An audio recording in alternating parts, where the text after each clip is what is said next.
બાળકો, વાર્તા સાંભળવી તમને ગમે છે ને? તો ટીચર આજે તમને ખૂબ જ સરસ વાર્તા કરશે.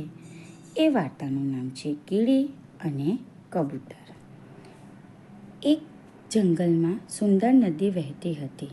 એ નદીના કિનારે એક ઝાડ હતું. એ ઝાડ પર માળો હતો. એ માળામાં એક કબૂતર રહેતું હતું. કબૂતર ખૂબ શાંત પક્ષી હોય છે. કબૂતરને શાંતિનું પ્રતીક પણ માનવામાં આવે છે.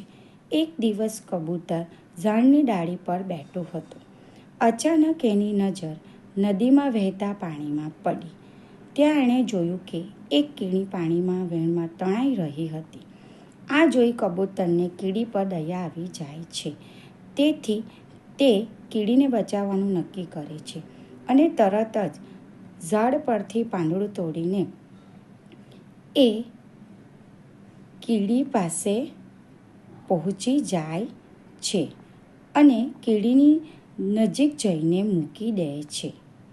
કીડી તો એ પાંદડા પર ચઢી જાય છે અને સામે કિનારે પહોંચી જાય છે અને કીડી એ પાંદડા પરથી ઉતરી જાય છે.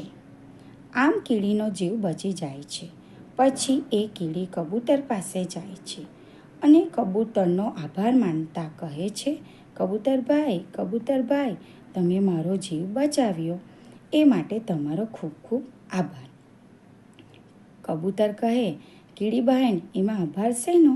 તમારી મદદ કરવી એ મારી ફરજ કહેવાય. કીડી કહે, તમારો આ ઉપકારનો બદલો ચોક્કસ વાળીશ. કબૂતર કહે, તમે ઉપકારનો બદલો નહીં વાળશો તો ચાલશે. જો તું મારી મિત્ર બનશે તો ખૂબ જ ગમશે. કીડી કહે, સારું કબૂતરભાઈ, આજથી આપણે ભાઈ. પછી તો કીડીએ ઝાડની નીચે દર બનાવી રહેવા લાગી અને કબૂતર ઝાડ પર પોતાના માળામાં રહેતું હતું. રોજ તેઓ એકબીજાને મળતા અને વાતો કરતા. આમ તેઓ પાક્કા મિત્રો બની ગયા. થોડા દિવસ પછી એવું બન્યું કે કબૂતર તેના માળામાં નિરાંતે બેઠું હતું. ત્યારે એક શિકારી શિકારની શોધમાં ફરતો એ ઝાડ પાસે આવી પહોંચે છે અને એ શિકારીની નજર ઝાડ પર બેઠેલા કબૂતર પર પડે છે. કબૂતરને જોઈ શિકારી તો ખુશ થઈ જાય છે અને મનમાં ને મનમાં બોલે છે, વાહ, આજે તો સરસ મજાનું કબૂતર હાથ લાગ્યું છે. તેનો શિકાર કરી આજે તો તેને ઘરે લઈ જઈશ. એવું વિચારતા શિકારી તો કબૂતરને મારવા માટે બાણ ખેંચે છે, પરંતુ કબૂતરનું ધ્યાન શિકારી તરફ હતું નથી, પણ એ કીડીનું ધ્યાન એ શિકારી તરફ હતું.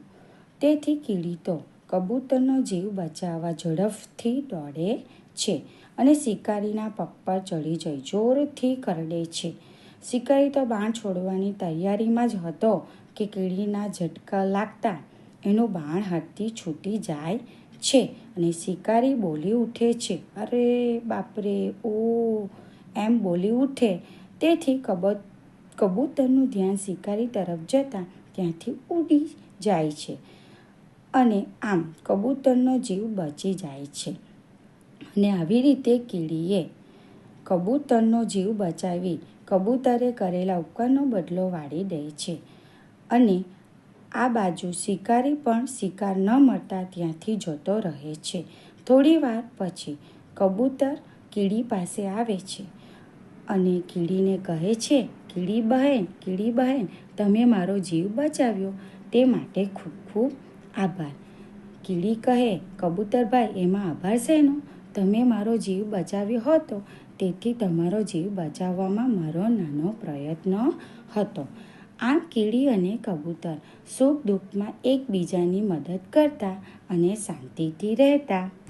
બાળકો, આમ આ વાર્તા પરથી આપણને બોધ મળે છે કે આપણે મુશ્કેલીના સમયે એકબીજાની મદદ કરવી જોઈએ.